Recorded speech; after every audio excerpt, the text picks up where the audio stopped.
Assalamualaikum, nama saya Rospita Nurfazriah. Saya adalah seorang pengajar bahasa Indonesia. Kali ini saya akan menayangkan sebuah video pembelajaran bahasa Indonesia untuk kelas 7. Selamat menyaksikan. Jangan lupa like dan subscribe. Hari ini kita akan membahas mengenai puisi rakyat atau puisi lama. Tapi sebelum ke sana, kita ketahui dulu mengenai jenis-jenis puisi. Pada dasarnya, puisi dibagi menjadi dua, yaitu puisi lama dan juga puisi baru. Seperti yang sudah kalian ketahui, puisi baru itu adalah puisi yang beredar saat ini, baru-baru ini. Sedangkan puisi lama itu ada 3 macam. Yang pertama pantun, yang kedua gurindam, dan ketiga syair.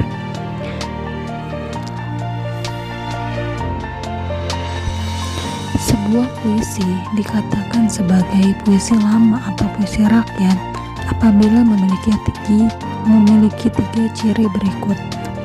Yang pertama, diturunkan secara lisan atau verbal. Ketika zaman dahulu, ketika puisi ini beredar di masyarakat, kenapa diturunkan secara lisan atau verbal? Karena pada saat itu belum ada media komunikasi yang lain. Kalau saat ini kita mengetahui puisi melalui misalkan handphone, televisi, radio, atau bahkan internet, zaman dulu tidak ada.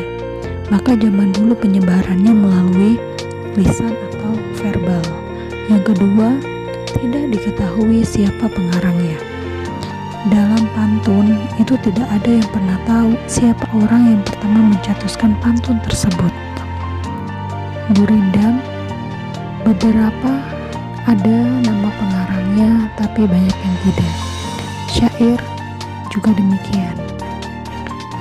Ciri puisi yang ketiga adalah terikat pada aturan rima, baris, dan juga suku kata.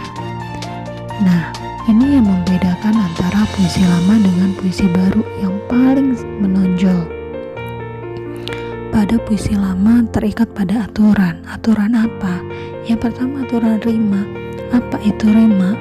Nah, rima itu adalah akhir bunyi puisi.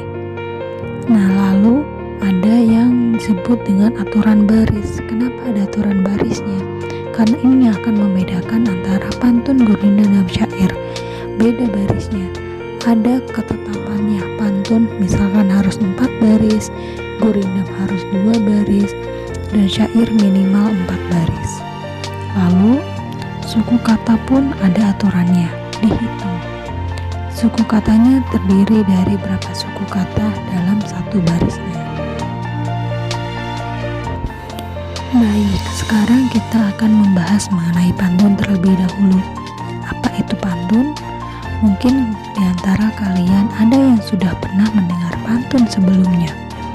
Biasanya, pantun itu digunakan lekat sekali dengan orang Betawi.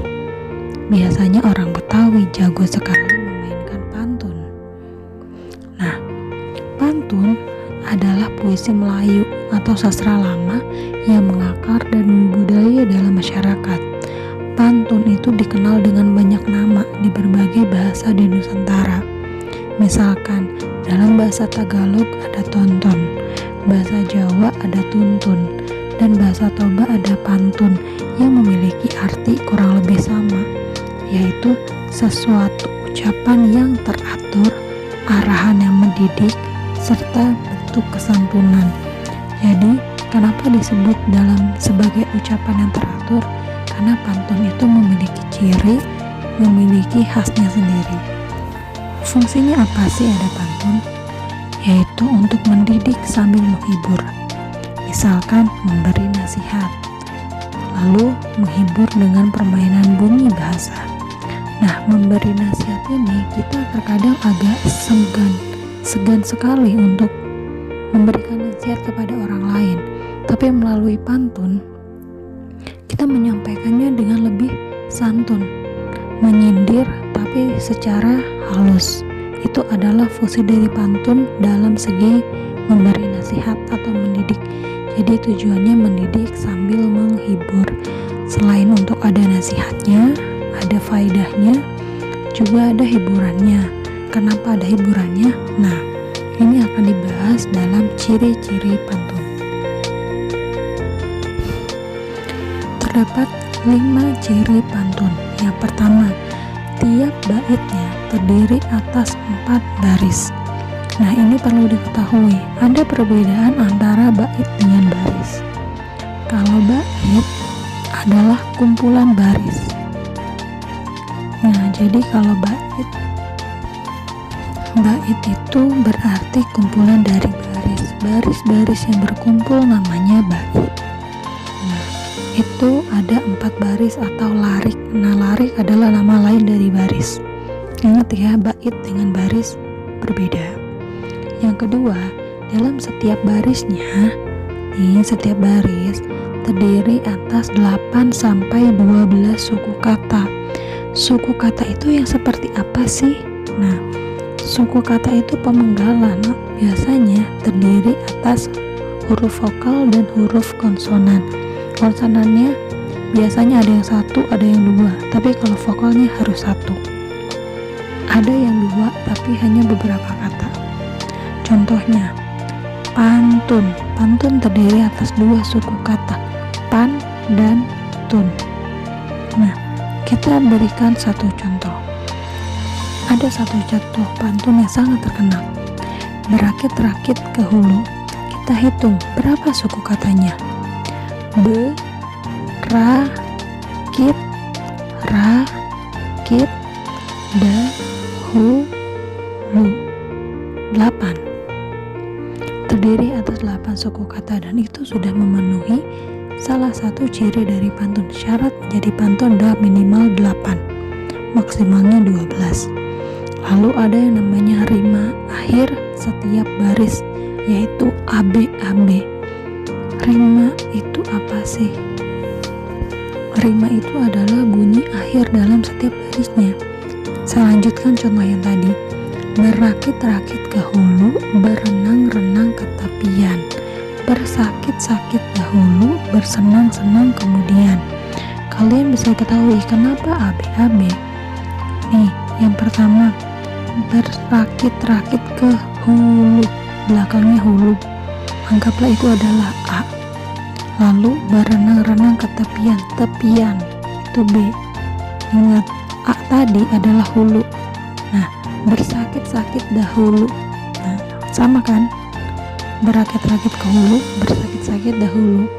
Lalu berenang-renang ke tepian dengan bersenang-senang kemudian. Nah, itu adalah bunyi yang sama, dianggap sama bunyinya ya. Jadi terdengar irimanya tuh sama, hulu dengan dahulu, lalu tepian dengan kemudian. Itu yang dimaksud dengan rima ABAB. Kenapa ABAB? Karena terdiri atas 4 baris. Satu pantun, satu baitnya ada 4 baris. Nah, baris pertama dan yang kedua disebut sebagai sampiran kalau dalam dalam pantun. Baris ketiga dan baris keempat itu disebut sebagai isinya. Tuh, isi itu adalah berarti nasihatnya. Kalau 1, 2 itu pengantarnya. 3 dan 4 adalah isinya. Nah, berikut ini adalah contoh pantun. Ada air surut memungut bayam, sayur diisi ke dalam kantung, jangan diikuti tabiat ayam, bertelur sebiji riuh sekampung. Ini ada ABAB, bayam dengan ayam, kantung dengan kampung. Ini sama bunyinya.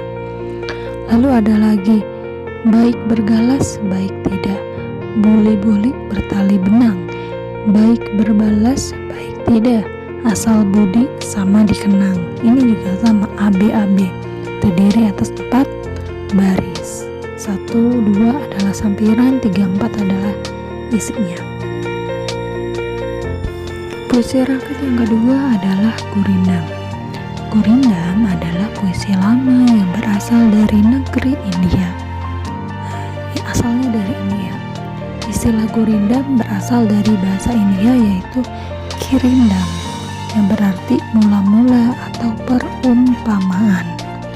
Nah, berarti Gurindam asalnya dari Kirindam, bahasa India. Gurindam syarat nilai agama dan moral, yang artinya ini ada banyak sekali manfaatnya untuk kehidupan kita. Kenapa? Karena nilai agama dan moralnya sangat tinggi. Jadi ini Gurindam lekat sekali dengan nasihat. Pantun itu berisi nasihat, Gurindam juga sama, lebih banyak nasihatnya. Gurindam bagi orang dulu sangat penting dan dijadikan norma dalam kehidupan. Jadi Gurindam kalau zaman dulu ini sebagai aturan, kurang lebih sebagai aturan dalam masyarakat, mana yang boleh dilakukan dan mana yang tidak boleh dilakukan, mana sikap yang terpuji, mana sikap yang tercela. Seperti itu, jadi lebih tegas antara hal yang benar dan hal yang batil. Nah, lalu kita masuk ke dalam ciri-ciri Gurindam. Apa sajakah ciri-ciri Gurindam? Yang pertama, Gurindam itu terdiri atas 2 baris dalam sebait. Ini artinya lebih pendek dari pantun, hanya 2 baris. Tapi tiap barisnya memiliki jumlah kata. Ini bukan kata tapi suku kata. Jumlah suku kata sekitar 10-14 kata tiap barisnya loh. Tiap barisnya, bukan tiap, dan bukan 2 baris itu, bukan 1 bait tapi 1 barisnya 10-14 suku kata, dan ini banyak ya. Ini suku kata bukan kata. Yang ketiga, tiap baris memiliki rima yang sama atau bersajak AA, BB, CC, dan seterusnya. Jadi bunyinya sama, nggak boleh berbeda. Kalau misalkan depannya U, maka belakangnya juga U. Depannya ini maksudnya baris pertama U, maka baris kedua juga U. Baris pertama A, akhirannya, maka baris kedua harus A juga. Lalu yang keempat, merupakan satu kesatuan yang utuh. Jadi nggak boleh dipisah-pisah antara baris pertama dengan kedua. Nah, baris pertama disebut sebagai soal atau masalah atau perjanjiannya. Sedangkan baris kedua berisi jawaban. Yang namanya ada masalah, pasti ada jawabannya, atau akibat dari masalah atau perjanjian tersebut. Pada baris pertama, isi atau maksud Gurindam terdapat pada baris kedua. Nah, isi Gurindam biasanya berupa nasihat, filosofi hidup, atau kata-kata mutiara. Jadi Gurindam itu lebih syarat akan nasihatnya lebih banyak. Ini berfaedah sekali, daging semua. Baik, kita akan memperhatikan contoh dari Gurindam.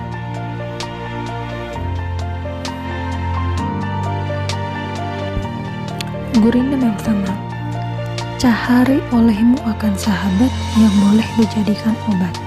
Kenapa bahasanya cahari? Apa itu cahari? Nah, cahari itu adalah cari. Karena Gurindam itu berasal dari sastra Melayu, ya asalnya dari India lalu datang ke Melayu, maka bahasa Gurindam itu menggunakan bahasa yang Melayu, bukan bahasa Indonesia. Jadi sastra lama Indonesia itu sangat lekat, sangat erat sekali dengan bangsa Melayu. Jadi bahasanya pun Melayu. Cahari olehmu akan sahabat yang boleh dijadikan obat. Pesannya apa? Berarti kita harus mencari sahabat supaya ia bisa menjadi orang yang bukan mengobati, tapi mencarikan solusi ketika kita punya masalah. Yang kedua, cahari olehmu akan guru yang boleh tahukan tiap seteru. Nah, bahasanya mungkin ini agak asing juga ya. Cari olehmu akan guru. Jadi kamu ketika mencari guru, sosok panutan, maka carilah guru yang boleh tahukan tiap seteru. Boleh tahukan itu artinya serba tahu tiap seteru. Tiap seteru itu berarti persoalan. Guru itu kalau dalam konteks zaman dulu, orang yang memiliki ilmu yang serba tahu. Maka ketika kita mencari guru, carilah guru yang banyak sekali pengetahuannya, ilmunya tuh udah banyak. maka dia bisa tahu tiap seteru, tiap masalah tuh tahu. Jadi dia tahu bagaimana cara menyelesaikannya. Lalu yang ketiga, jika hendak mengenal orang berbangsa, lihat kepada budi dan bahasa. Nah, ini selain kita lihat dari barisnya, kita lihat juga rimanya. Ini sama ya, A dengan A, berbangsa, bahasa, kan mirip. Nah, maknanya adalah kalau kita mau mengenal orang yang memiliki rasa nasionalisme, cinta akan tanah airnya, lihat kepada budi dan bahasanya. Nah, karena apa begitu? Karena budi dan bahasa merupakan cerminan dari bangsa. Kalau kita yang santun, ucapan kita dijaga, maka kita akan dianggap sebagai bangsa yang penuh akan kesopanan, penuh akan kesantunan. Seperti itu. Terakhir adalah syair. Pernah mendengar syair sebelumnya? Nah, syair adalah salah satu contoh sastra lama juga ya. Syair adalah salah satu puisi lama. Syair berasal dari Persia dan dibawa masuk ke Nusantara bersama dengan masuknya Islam ke Indonesia. Jadi berbarengan. Kalau ditanya kapan syair itu masuk Indonesia? Berbarengan dengan masuknya Islam ke Indonesia. Persia itu adanya di daerah Timur Tengah. Itu Persia ya. Jadi berbeda dengan gurindam yang berasal dari India, maka syair dari Persia. Kata atau istilah syair sendiri berasal dari bahasa Arab, yaitu syair atau syu'ur yang berarti perasaan yang menyadari. Kemudian kata syu'ur berkembang menjadi syair yang berarti puisi dalam pengetahuan umum. Jadi ini ada banyak sekali makna dalam bahasa Arab ya. Karena Persia Timur Tengah itu identik dengan Arab, maka bahasanya sama. Jadi syair itu berasal dari bahasa Arab yang artinya perasaan yang menyadari. Lalu kata syu'ur yang berkembang menjadi syi'ru yang berarti puisi. Berarti syair itu sama dengan puisi yang berasal dari Arab atau dari Persia. Lalu dalam perkembangan syair tersebut mengalami perubahan dan modifikasi sehingga menjadi khas Melayu, tidak lagi mengacu pada tradisi sastra syair negeri Arab. Nah, jadi karena ini berasal dari Persia lalu dibawa ke Nusantara yang notabene waktu itu adalah merupakan ras dari Melayu, maka ini sudah tidak lagi menjadi khasnya Arab tapi menjadi khasnya Melayu. Karena mungkin zaman dulu itu syair banyak digunakan di kita.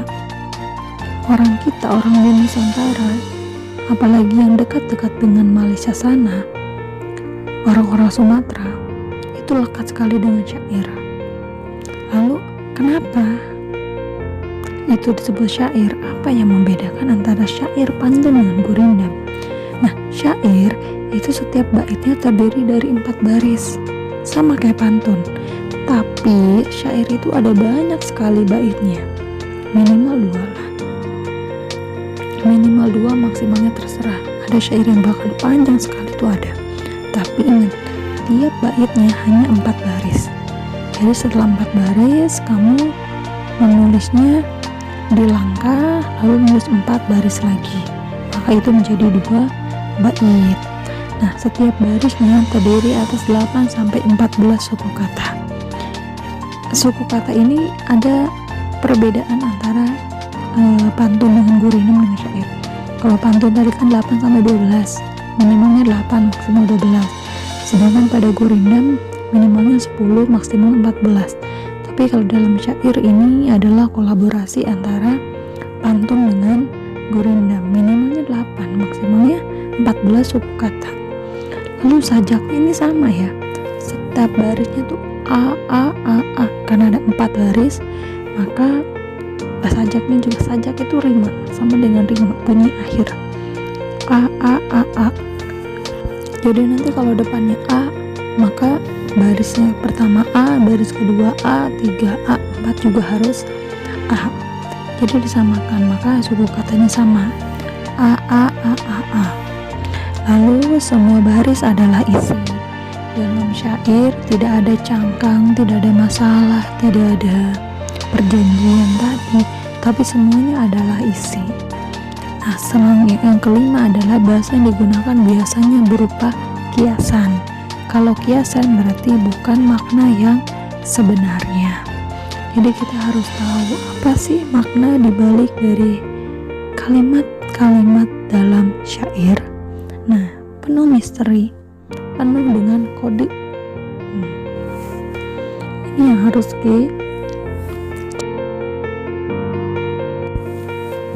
Oke, terakhir ada contoh syair. Judulnya adalah Syair Perahu. Ini adalah karya dari seorang penyair yang sangat fenomenal, sangat terkenal, yaitu Hamzah Fansuri. Nah, ada berapa bait? 1, 2, 3, 4, 5. Ada 5 bait. Kalau 5 bait berarti ada berapa baris semuanya? Berarti 5 kali 4 sama dengan 20. Ada 20 baris yang ada dalam Syair Perahu. Kita lihat apakah minimalnya 8 dan 14 suku kata. Pada baris pertama, I, ni, la, ge, ra, ngan, su, wa, tu, ma, dah. 11. Berarti ini memenuhi syarat dari syair ya. Lalu sajaknya juga sama, madah, indah, pindah, sudah. Ini sebenarnya nggak mudah. Membuat sajak yang sama seperti ini tuh nggak mudah. Ini membutuhkan kreativitas dan juga membutuhkan kosakata yang banyak. Bagaimana caranya? Supaya kosakata kalian banyak, maka kalian harus banyak membaca. Semakin banyak diisi, semakin banyak membaca, semakin banyak kosakata yang kita ingat. Biasanya begitu. Lalu semuanya ini adalah isi. Nah, ini bahasa yang digunakan biasanya berupa kiasan. Kalau kiasan berarti kita tidak bisa serta-merta ini mengartikan inilah gerangan suatu mada, mengarangkan syair terlalu indah, dia sedang bersyair. Nggak bisa. Membetuli jalan tempat berpindah, membetuli jalan, ngebenerin jalan. Nah, bukan seperti itu. Yang namanya kias berarti ada makna di balik kalimatnya. Terima kasih sudah menyaksikan video pembelajaran kali ini. Sampai ketemu di video selanjutnya. Semoga kalian selalu sehat dan dalam lindungan Allah Subhanahu wa taala. Amin. Wassalamualaikum warahmatullahi wabarakatuh.